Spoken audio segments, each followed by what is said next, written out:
All right. Well, welcome to this week's MMA Brotherhood Podcast, where we look at redemptive analogies within the MMA and specifically Nikito Kai. MMA and Nikito Kai is more than just a combat sport or self-defense. It's a way of life, and it's filled with lessons that impact our daily lives. Lessons that are characteristics of honor, respect, discipline, and integrity, just to name a few. And every week, we're going to take a piece of that MMA Nikito Kai. We're going to chew on it. We're going to see how we can apply its characteristics into our lives. And in so doing, not only will we become physically strong, but mentally strong as well. Mind over power, right? You already know. Let's go! Us. So this week, we're going to be talking about the Sterling O'Malley fight. Sterling O'Malley fight. Did you guys see it? I did. It was quite interesting. Yeah. Where were you when you saw it? I was at my house. I was actually, I don't want to say where I was watching it. I paid for the paper. That's where. Right on. And how about you? Yeah, I was at home. All right. Yep. Okay. I was over at some friend's house. Who were you rooting for? I was going for O'Malley. You were? I was, yes. Okay, why? The reason I just like him because he's from Arizona. I was like, okay, I'm from Arizona. He's from Arizona. Let's go. Got to support the home guy. Who were you rooting for? I'm going to have to say O'Malley too. Mostly just because of how big of an underdog he was. All right. You like the underdog? Always. All right. Well, I was actually, O'Malley trains here in Arizona. He trains at the lab. He works with Sensei Kyler. So he would be the natural guy to go for, Arizona. Makes sense. But I was actually going for Sterling. So I got to meet him. So when we went out to Nashville to see Kyler fight, he was there and he was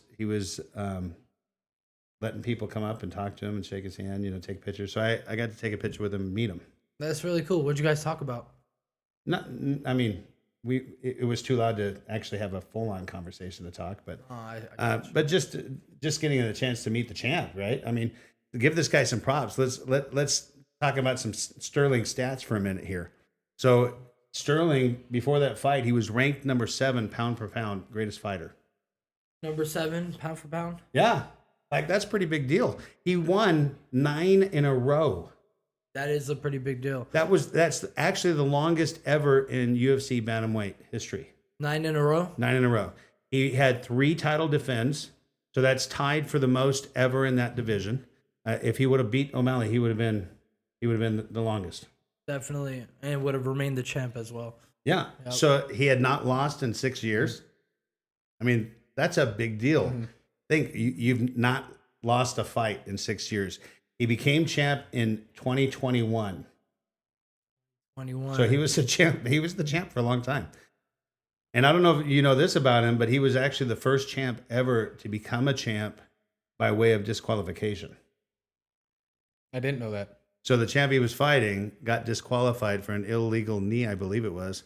And they disqualified him and he became champ. First time it's ever happened. He did against Peter Yan, correct? Yeah. I remember that fight. I was watching it too. I was thinking when it happened, I was like, if this was a real street fight, technically Peter Yan would have won. But since it's the UFC, I saw that. I was like, I think that's illegal in the UFC.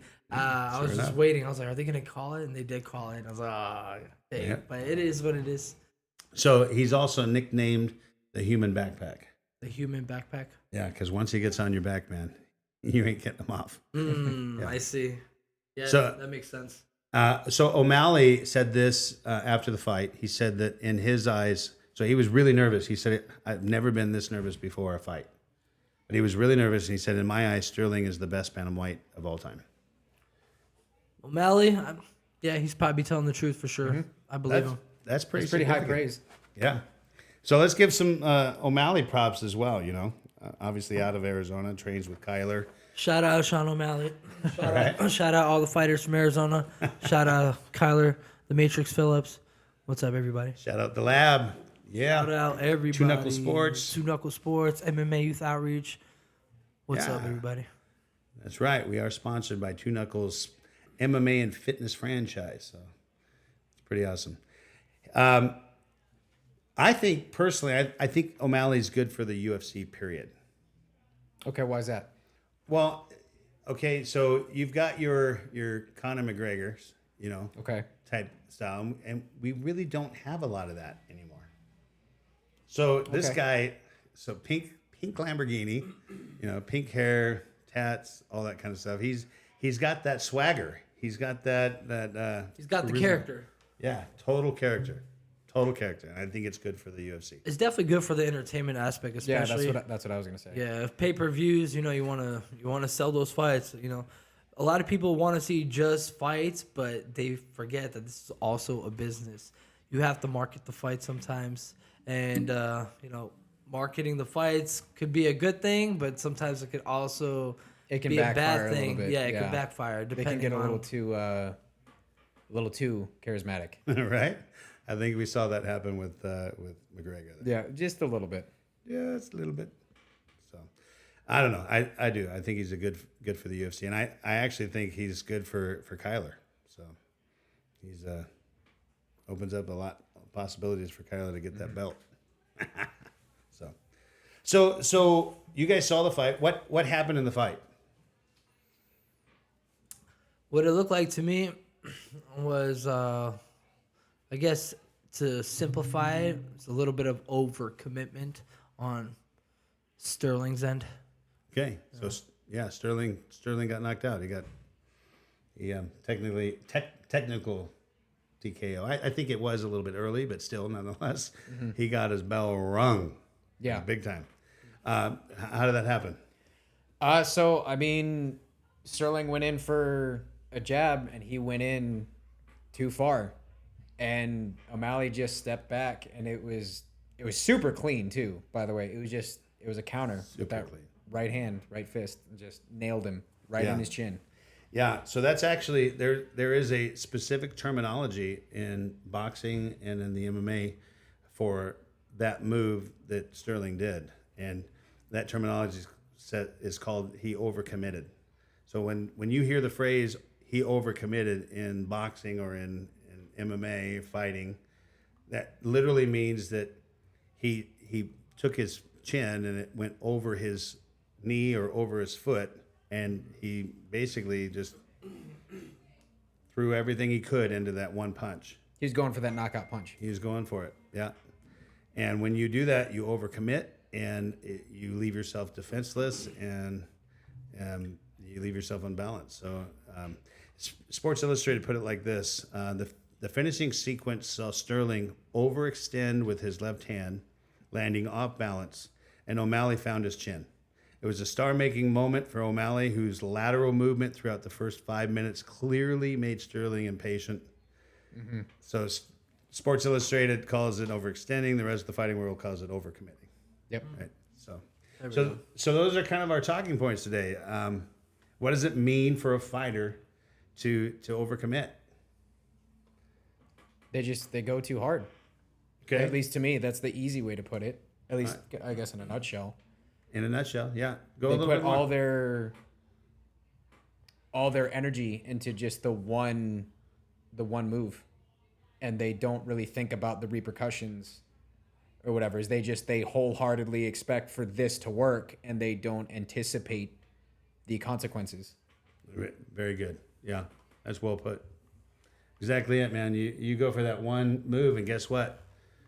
That's all you can do is that one move. You're caught with that one thing. You can't do anything else while you're doing that one move, right? Right. And the crazy thing is, so you're overextending, you're going for it, you leave yourself completely defenseless. Right. And that's exactly what happened. His arm was completely down, and he just crossed right over. And you can see the look on his face. Have you seen the slow-mo? Yeah. Like the minute he did that, he's like... Well, you can see he saw it, and he's just like... That's when he knew he... Yeah. he knew he... Yeah. He messed up. Yeah. So imagine that. A fighter, okay? Two essential things happen. When you overcommit with a punch, you remove the ability to defend yourself, and then you leaving yourself vulnerable, and then you become unbalanced in the process. And it could be either a punch or a kick, right? I mean, you can do the same thing with a kick, but those two things, and two essential things that you need in fighting is defense and balance. Absolutely. When you become defenseless and unbalanced, Boom. It's over. boom. That's right. So that's kind of what we want. We want to look for that gold nugget today. Sterling had this happen. He put his chin out there. He went for it. He got himself knocked out. He lost the belt. What does that look like in daily life for us? What does it look like to overcommit, to become unbalanced, right? So if a fighter knows that this is a problem for him, okay? Do you think a fighter knows that's kind of their style, is they're constantly overcommitting? Have you ever seen a fighter that does that a lot? Yes, absolutely. Like when you watch heavyweights, sometimes you'll see them just throwing wild, heavy, crazy shots, overcommitting, going off balance, just looking for that haymaker. For instance, Francis Ngannou with that fight with I think Rosenstruck. Is that how you say his name? He wasn't too technical with it. The way he was throwing was just going wild, just haymakers over and over. He overcommitted. For him, he got lucky. It actually ended up working. But for most people, now when they overcommit, daily life could be anything. Maybe you're overcommitting to a job that you hate. Maybe you're overcommitting to, a relationship or whatever it might be. You just have to find the right balance, because without balance, like you said, it's over. It could be over. Yeah. Like I said. Yeah. I think in the boxing world, Marquise always did it.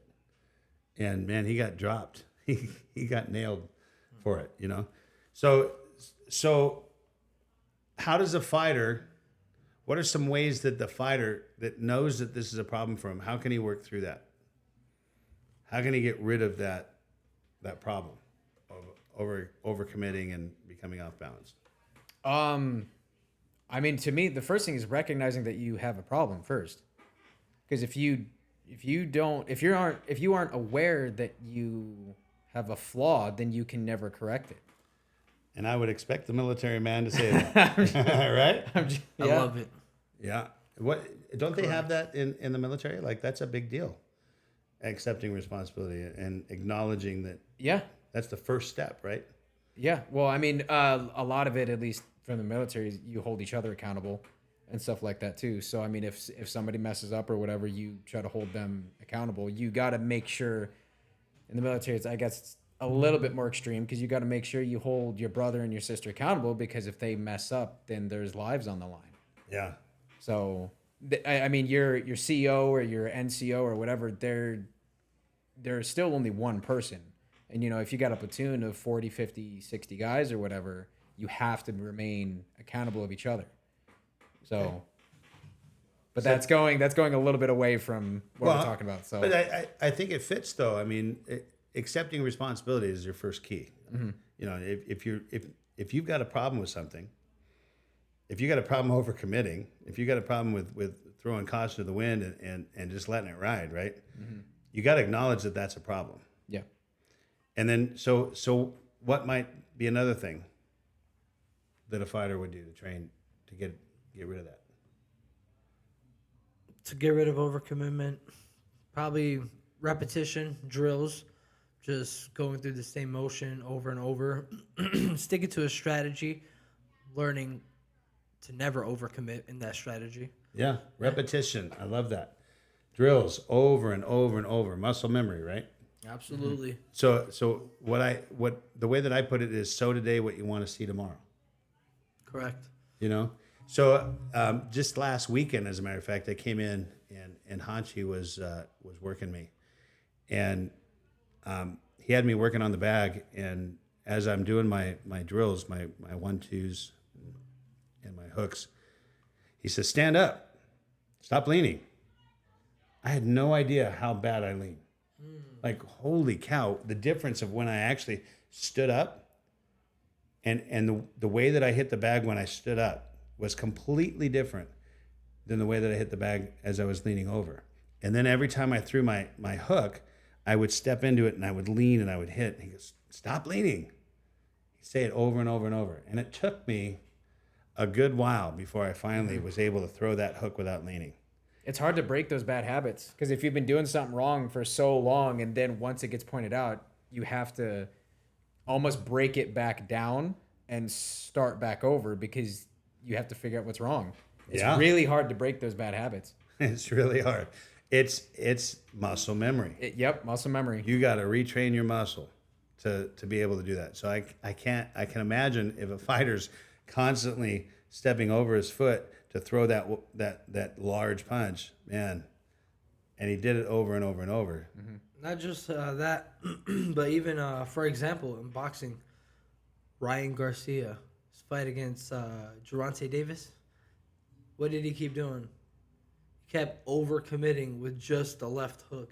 Like, he literally said he was gonna go in with the left hook, and that's literally what he did the whole fight. Overcommitted, and on top of that, his bad habits, where every time he threw the left hook, he would drop his right hand, so he wasn't protecting his face. And that right there, boom. Yeah? Yep. Ended the fight. It didn't end the fight, but it was one of the reasons to right before it ended the fight. Big deal right there. Yeah. And then he, I think, got dropped with a liver shot, and then boom, it was over. So the crazy thing about this particular fight is that's actually what happened on the opposite side. So you have Sterling who's overcommitting, and he's a fighter that overcommits quite often. And the O'Malley team knew that. Mm-hmm. And so they literally trained him over and over and over for that shot, right? Mm-hmm. So they literally trained and were waiting for him to overcommit. They anticipated it. And O'Malley just because of that muscle memory, the minute it happened, his muscle just automatically boom countered. And that's why it was so clean. Mm-hmm. Beautiful. Well, so that leads me to the next one. Beware of traps. Because basically that was a trap for Sterling. It was. Yeah. It was set perfectly too. Very nicely. Yeah. So I think that's another way that a fighter can train against overcommitting is to be consciously aware of traps that are there to bite you the minute that you do overcommit, right? And what are the consequences of falling into those traps? Generally, they don't end very well. No. Do they? Yeah. Okay. What else? What else can a fighter do? I'd say to overcommit or like To train against overcommitting. So besides drills and repetition, I'd say listen to your coaches. Okay. Listen to your coaches, because there's a lot of fighters that I notice they don't really listen to their coaches the way they should. The coach will tell you something, and you'll be like, "Nah, I always go into a fight doing it this way," but and it always works, right? Yeah, it's worked But this eventually, somebody will have your number. Yeah. They will catch you. Yeah. So that would require you to be disciplined then. Exactly. Disciplined. So the way that I wrote that down was stay disciplined. Right? So if you're That is a part of discipline, yeah. yeah. That makes sense. Correct. Well, and Sterling said after the fight, this is what he quoted as saying as soon as the fight was over. He said O'Malley, he stayed disciplined. I didn't want the fight to be boring. I could have sat outside and kept playing the leg kick game, but then I would have had the criticism of everybody else. That's the difference. He stayed disciplined in his game plan, and I kind of let trying to be more of an exciting style for the fans play a factor. Kind of, sort of almost caved into. It was almost like a peer pressure, almost. Yeah, yeah. And therefore, he didn't listen to his coaches. Because now, okay, so now he lost the belt because he caved. Bingo. Yeah. Ego. Wow. You care more about what people think. And think this is what could happen. And think of all those stats, like 9 in a row, 3 title fights, defended title fights. I mean, he was on a roll, man. And because he didn't stay disciplined, because he went for the glory, right? Yep. And that's the other thing I would say is say no to the glory. Like, so often we see these highlight reels of fighters that they make this glorious punch, right? They show these highlights moment. But the reality is that had they missed, they would have left themselves in a spot where it could have easily been returned, right? So I think I think there's so often that a fighter, they have these plans to be a champ, and here you are, you're in this spot where you have the opportunity to become champ, and instead of waiting for the opportunity because you're the better man, right? So obviously if you're there, you're thinking, I'm the better fighter, I'm going to win this fight. And that the better man wins the fight, right? So if you're the better man, let the better man win. Instead of taking the glory shot, instead of seeing an opportunity and throwing all of your eggs into that basket, instead of throwing caution to win and just overcommitting, right? Let the better man win. Let yourself win in the way that you're supposed to win. Because, man, if you don't make that shot, he's out. I think it's what's kind of hard for it, too, is they have that little voice. It's like, but if this works, imagine how, great this would be. Temptation, and that's kind of right? the temptation, that voice almost, they listen to it, and it's like, man, but if this works, that would be just the greatest thing.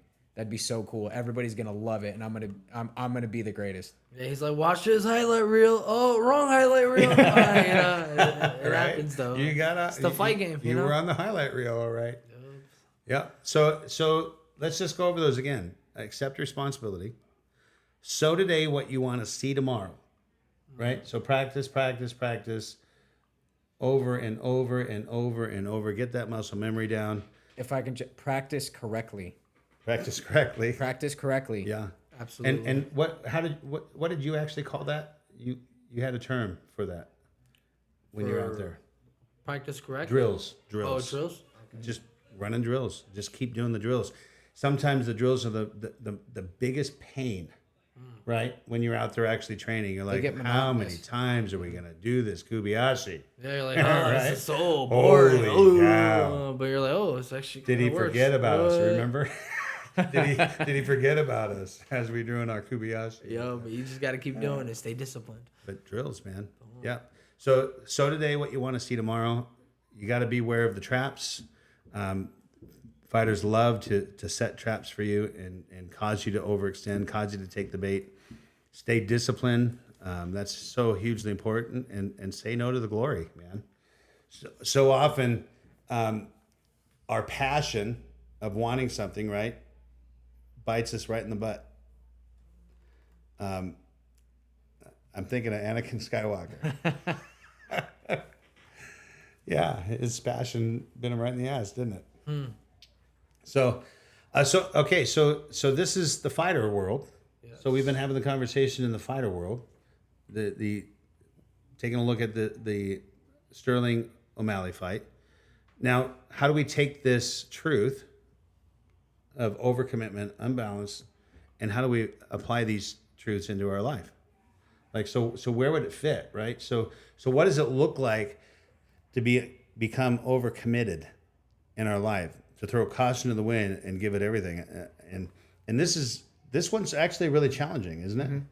Because we know we all overcommit, but it's really hard to identify. And I can imagine it's probably for a fighter really hard to identify. Like I said, when I was out there hitting the bag and he's telling me I'm stop bleeding, I'm like, what do you mean? I'm hitting. It feels like this feels right. What are you talking about? And then when I actually stood up and I tried, I'm like, oh my goodness. So let's identify where we might overcommit in our life. Give me something that we might overcommit on. I'd say, for instance, a lot of people, relationships. That's a big one right there. A lot of people will overcommit their time, overcommit their character even. Like they'll change who they are just to please somebody. So there's a lot of overcommitment in relationships, I would say. And that's just one example I could think of. Yeah. I think that's a great example. I think when you really realize what overcommitment looks like in a relationship, I think that there's a huge percentage of people that overcommit. Absolutely. So I'll tell you a story for me is I had a girlfriend that she's pretty hot, of course, and I just wanted this chick to love me. Okay. And so I did everything that I could for her, man. I would change the world for her. And no matter what I did, it just didn't seem like she loved me. Okay. Right? We're in this relationship, and we've been in a relationship for a long, long time, but she is the most selfish person. And I just couldn't change it. And I didn't see it until finally I was out of that relationship. And I got really hurt. Like, I went full force into it. And, man, she knocked me silly. She clobbered me. She really hurt me. And it was after that I actually met Drea. And that relationship was completely different, me and Drea. And I've seen now I see my boys, and they start into these relationships. And I've seen it where the girl is the same exact way, right? Mm-hmm. And they're just going for it. I'm like, man, you got to let it go. Yep. And have you guys ever heard of the friendship triangle? I've heard of love triangles, but I don't know about a friendship triangle. That's a great song.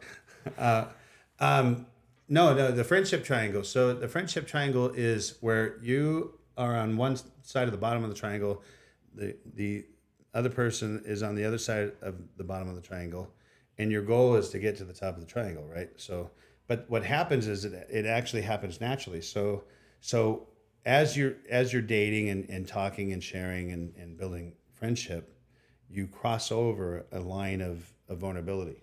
Okay. And when you cross over that line of vulnerability, you get closer. So you're like talking, yeah, I like chocolate chip ice cream. Boom, you've crossed over a line. Okay. Yeah, and I have a really hard family life. Boom, you cross over another line. And yeah, I have these deep fears and these dark secrets in my life. Boom, you cross over another one. And I have these vulnerabilities, and pretty soon, just because of the natural progression of your relationship, as you get more and more and more vulnerable, right, you start really caring for that person. You're caring for their vulnerabilities and for their life and all these things, or you might not, right? But what happens is when we overcommit is we go from this bottom of the triangle and we go, ooh, let's go to bed. And you jump up here into the top and you say, hey, we should get married. Our sex life is fantastic, man. Let's get married. And you get married, and then you've not done any of this relationship building, any of the vulnerability building. Yes. And you've now overcommitted, right? And now you're in this relationship where you both are completely miserable. Yep. And I was in that relationship where I was completely miserable, just wanting this person to love me, but I never bothered to build any of that other stuff. Just went straight to the top. Just went straight to the top. And so now I meet Drea, right? And we're talking all the time, and we're building a friendship, like a really strong friendship. And she had a boyfriend when I met her. So when I first met her, we were shooting pool. And I looked over and I saw her go, ooh, he's hot. Oh. So I'm shooting pool and we're eyeballing each other all night long, and I'm getting enough guts to go over and talk to her. And right when I started walking over to her, her boyfriend from the other table. Literally like a scene in a movie. Straight up. Her, right? I'm like, oh! But It turned out my uncle, who is only a few years older than me, he knew her. So he says, hey, Dre, my nephew wanted to go out with you, but seeing how you got a boyfriend, set him up with one of your girlfriends. So she goes, sure, give me your number. So what am I thinking? She wants my number. Oh, Yep. okay. She wants my number. So I give her my number. Some other chick calls. Like, what? But she actually gave it to, yeah. Some other chick calls me and says, hey, I'm Drea's friend. She told me to give you a call. I'm like, okay. So we went out and I met her down there at the same place, Hard Times. And unfortunately, she had dirty feet. And it just wasn't going to work, man. Yeah. So I didn't call her back after that because that's a big deal for me. Of course. Right. And actually, she actually stuffed her bra too, which was really bad. Toilet paper coming out and all that stuff. But Wow. yeah, my cousin saw that and told me about it. He actually worked there. So that was a no-go. So I didn't call her back. And Drea calls me and goes, why are you ghosting my friend? Like, what's the deal? You guys use the term ghost? No, that's a term I'm using right now. Okay. No, I was just curious. That's We're in 2023. I can use it now for I like it. back then. Yeah. So she says, why didn't you call my friend back? Why are you ignoring her? I'm like, look, I didn't want to go out with her. I wanted to go out with you. Oh, okay. So we started talking. I said, look, get rid of your boyfriend. I'll take you out. It took, It took 5 months for her to finally get rid of her boyfriend. She finally calls me up and says, hey, you still want to take me out? I'm like, yeah. And did you get rid of your boyfriend? She goes, yep, I did. So we went out. But we literally built those levels of vulnerability this time. And now it's 30 years of marriage, man. Pretty crazy. That is pretty cool. But, I mean, really, honestly, I think relationships are where we probably could say that most have overcommitted. Yes. Because they don't bother to ever build the true friendship. And here's the other part. Here's the crazy part. This will also work on when you're not supposed to either. Like, let's say you're married for 30 years, but yet you're building a friendship that you don't mean it to go anywhere, but you're building a friendship with the opposite sex, right? And you're taking those levels of vulnerability, you naturally progress. That's why you don't do it. That's why you don't overcommit there either. It can happen the other way too.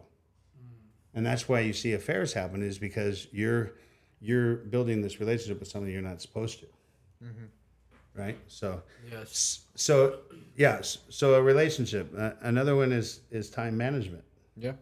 Have you ever overcommitted? So actually, since you say time management, that's actually a good one for me. So my overcommitment was actually the most recent one that I can think of was actually with Two Knuckle Sports when I first started as a student. So when I first started, coming here and all this other stuff, I dove head first in, and I fell like head over heels in love with this place. But I'm a student full time. I'm married, so I have stuff to do at home. I have schoolwork. I also, right when we started to test and I started to get my green belt, I was practicing all the time at home, and I had to move. And so, but most of my energy actually came to here. And so I moved and all this other stuff. And what told me that I was overcommitted to here, because I was working out harder here than I had in months to even years. Because like I'd go to the gym and I'll lift weights and I'll do stuff like that. But like the stuff that we would do here, especially because I was so committed to it. And I was in the Marine Corps. So it's like, I'm just going to go until I literally drop or pass out or throw up or whatever. But after I moved, that was like the straw that broke the camel's back. I got really sick. I'm not going to go into details, but I got like this really gross upper respiratory infection. It was terrible. And it made me miss, I think, a week or two of class, and it was right after we tested. So in my brain, I'm like, oh God, I just tested, got my green belt. They're probably sitting there thinking, oh, he tested. He thinks he's hot shit now. So it's just like, whatever. But it actually made me have to sit back and kind of evaluate my commitments of where I was putting my time. I was not time managing properly. I was putting too much time here. Yeah. And so I kind of had to take a step back and all that other stuff. But obviously in the end it worked out because now I'm here and doing all this stuff. But that was months ago. You were such a big part here too, man. So needed. They were just talking about you actually in the break room. Oh, good. Yeah. I thought my ears were burning. So what did that do when you were feeling that overcommitment there? What did it do to you? It literally made me sick. I was working too hard. It tore down my immune system. Thank you. Because I was just so busy all the time. There was no free time for anything. I was either here or I was home. And when I was home, I was doing classwork or I was cleaning or I was studying for said classwork or studying the moves and techniques that we're doing here. Like I barely did anything else. And so I overcommitted to, I guess, several things. I guess it wasn't necessarily just two knuckles, but that was, I guess, the thing that I think I pushed myself too hard physically. Yeah. And so I overcommitted to that. Yeah. And because then I overcommitted and I was out for 2 weeks. So then I lost 2 weeks of training right as I got my green belt. And I was super proud of myself and I wanted to go and train with all my, my fellow students and stuff and learn new things. And I was out for 2 weeks. Yeah. So. Wow. I remember that too. When I was out? Yeah, when you were out. Yeah. No, I didn't think anybody noticed. We noticed. Yeah. No, I was worried that people noticed. I was worried that they didn't care. Yeah. Well, I had a problem saying no to everything, right? Mm-hmm. So man, people would ask us to do things and we were the yes people. So Dre and I have the ability to function at a high level, right? So we can function with a lot of things on our plate and be okay. But sometimes you got to say no. Yeah. So we were actually running a business. We had adopted 7 kids, so we had 11 kids at home. Imagine that. Wow. Holy cow. I say it sometimes and it still freaks me out. Like 11 kids. Like when you have 5, you don't even have half of them, right?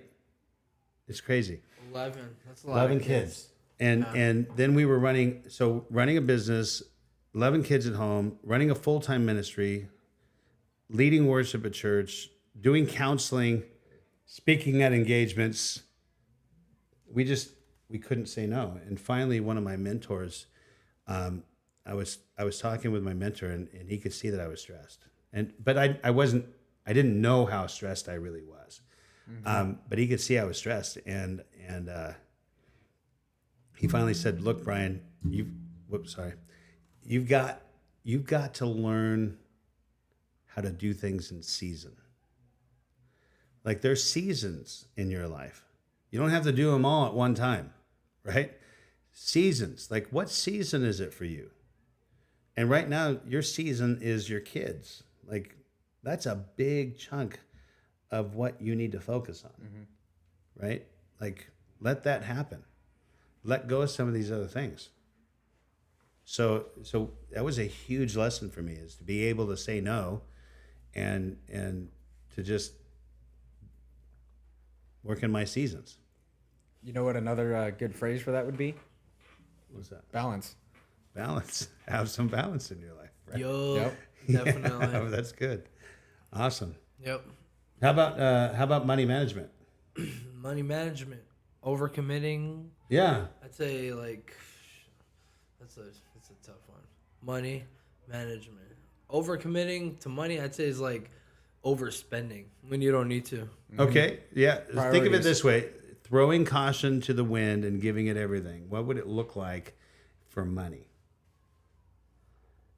So me being, we're gonna get into this later, but me being an otter, yeah, it was like this for me. And you're gonna see this part of unbalance, right?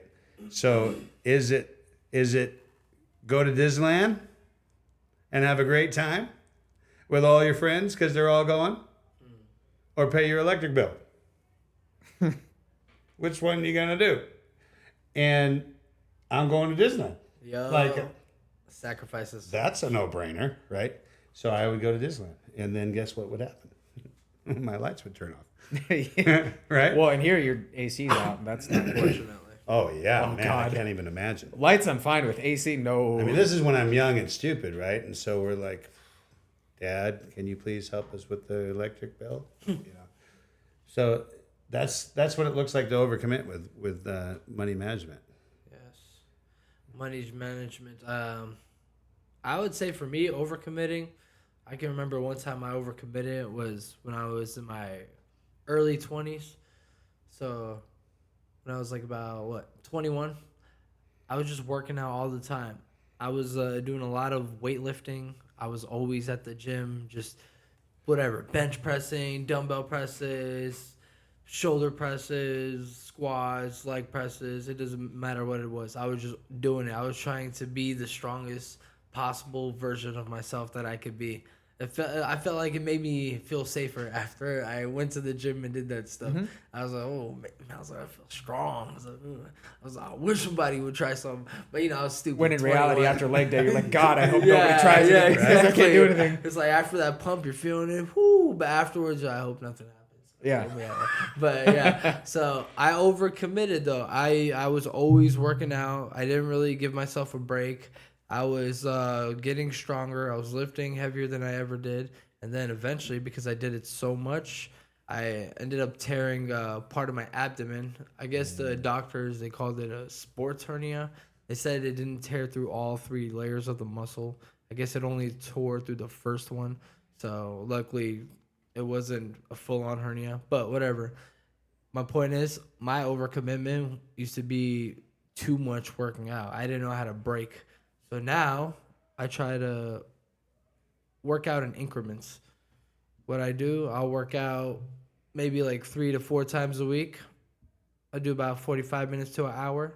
And I'll try to work on my technique so I'm not going crazy with my workout, not just trying to rush through it. A lot of people try to rush through their workouts because maybe they have a busy day, maybe they have somewhere to be, maybe they don't even feel like being at the gym. They're like, I'm just going to get this over with and leave. So don't overcommit to anything. Yeah. So what I put down for that is passion. Passion? So passion, too much of one passion is too much. Yes. Right? They actually, one of my teachers used to tell me this. They always used to say, too much of a good thing is a bad thing. Yeah. Yeah. Yeah. So very true, man. And this goes back to that fighter, right? That has a passion to become a champ. And instead of letting it happen by way of doing the drills, working out, staying disciplined, they go for it. And they, Yep. They try to force it yeah. a little bit. Yeah. That's another thing. Don't force it. Just let it be. Let it happen. Just let it naturally happen. Yeah. Too much of a passion can really make us unbalanced. That's for sure. Absolutely. So. Balance is key. And then actually, I almost forgot. I wanted to ask you. I remember our first podcast. We kind of got left on a cliff over there. Story with your fight. How did that actually go? That's right. What happened with that? So we were talking about the first time that when I actually got choked. Yes. Yeah. And I didn't finish that, did I? You didn't? No. So I think where we left it was I'm on my back. He's got me. He's underneath me. He's got 2 arms on my throat. He's choking me out. I'm turning blue. And everybody's like, dude, let him go. He's turning blue. And he said, F him. And I knew at that point, man, I'm going to die. Pretty much. I thought, this guy's going to, I'm going to pass out. And the minute I pass out, he's going to just beat the crud out of me.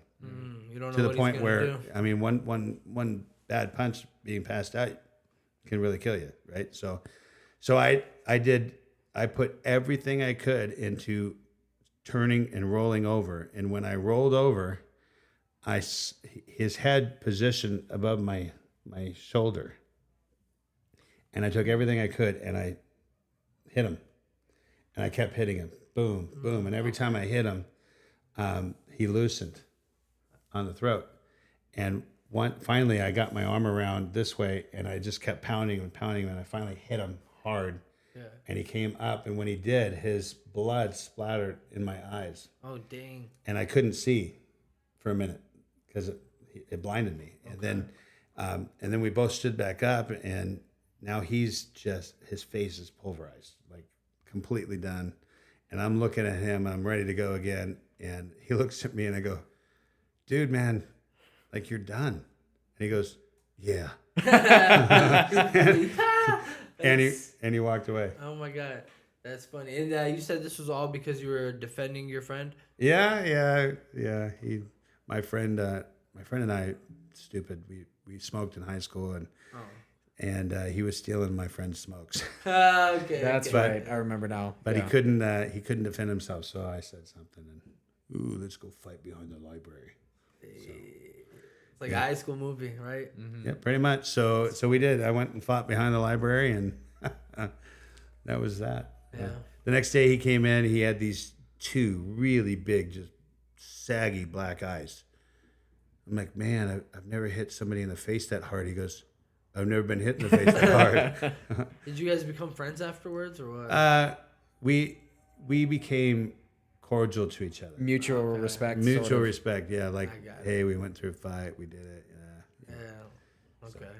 But yeah, I ended up not sticking around that school. I ended up transferring to a different school, and so life kind of changed for me. Okay. So there you go. Yeah. So we've talked about what it looks like to overcommit in our life. That leaves us unbalanced, right? So how do we become more balanced people? So obviously most people overcommit somewhere in their lives. Most people are unbalanced somewhere in their lives. And so what I did for you guys is I had you take a personality test. Right. And so this is really, really good. So you took a personality test, and the personality test is basically 4 animals. You've got the lion. So the lion is your leaders.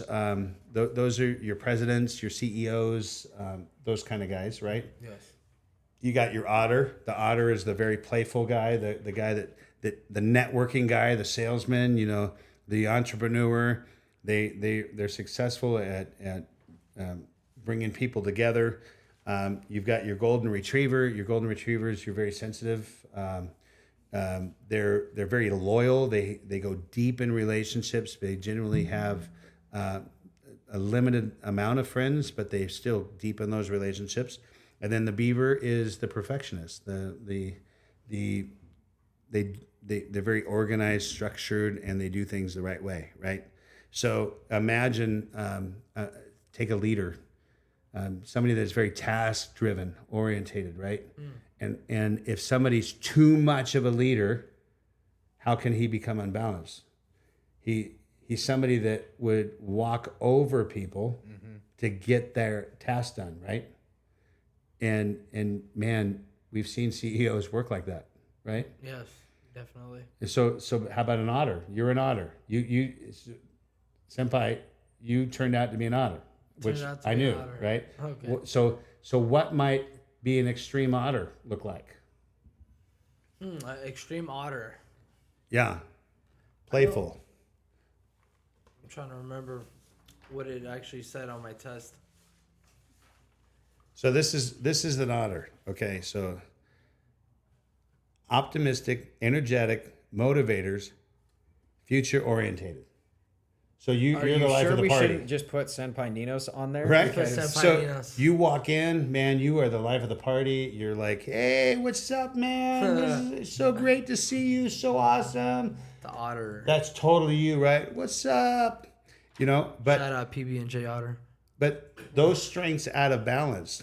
Unrealistic, daydreamer, impatient, manipulator, pushy, avoids details. I love it. And sometimes you can actually have too much fun and get yourself into trouble, like go to Disneyland instead of paying your light bill. Exactly. right? Exactly. So otters are the kind of people that throw their socks into the waste basket or the laundry basket, right? And if it doesn't make it, it doesn't make it, They're just like, hey, right? it is what it is.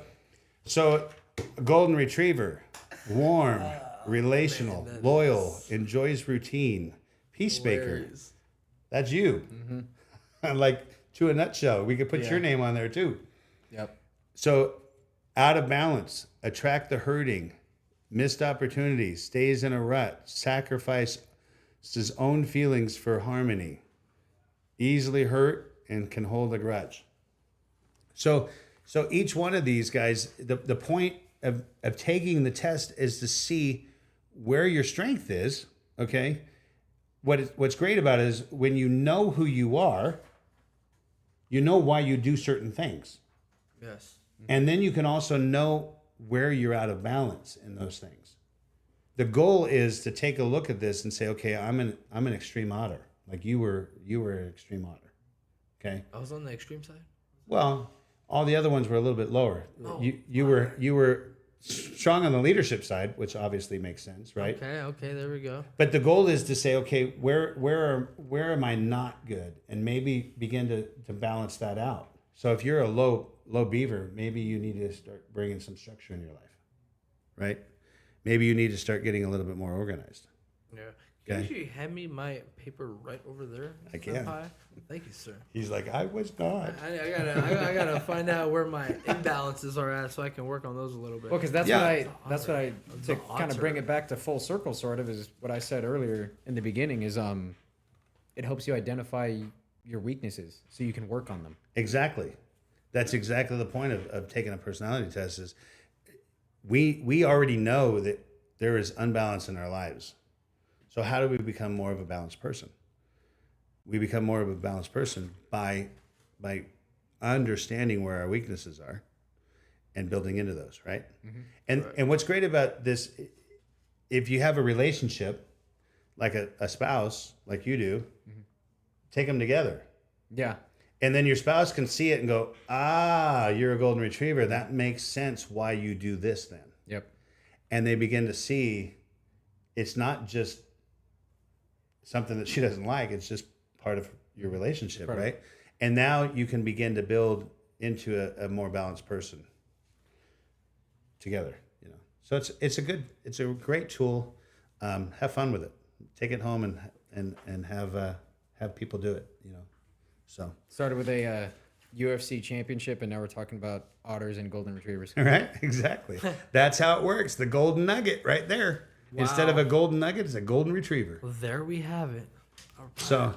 So hey, let's wrap it up.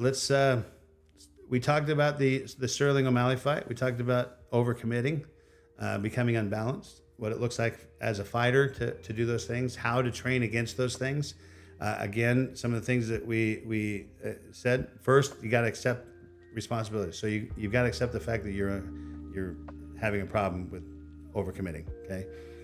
So today, what you want to see tomorrow. Practice. Muscle memory. Beware of the traps. So start setting up strategies against those traps now. You know, because the traps are going to get you. You're gonna be tempted. Stay disciplined in what it is that you want to do, and say no to the glory, man. Say no to the glory. So watch your relationships. Work on that relationship triangle, man. If you're in a relationship, don't just jump.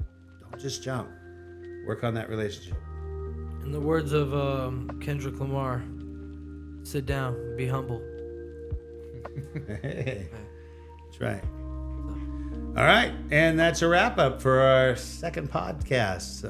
Had a great time with you guys again, man. Yeah. I enjoyed it. Yeah, You a lot know, of fun. Yeah. Coach Adam, Yep. it's always nice working with you. Of course. Senpai Brian, I'm always learning something new. Thank you, sir. And again, we're doing this for mental health and all this other stuff. So if you ever need somebody to come talk to, or, work out some aggression or something like that, learn some discipline, come check us out. Two Knuckle Sports.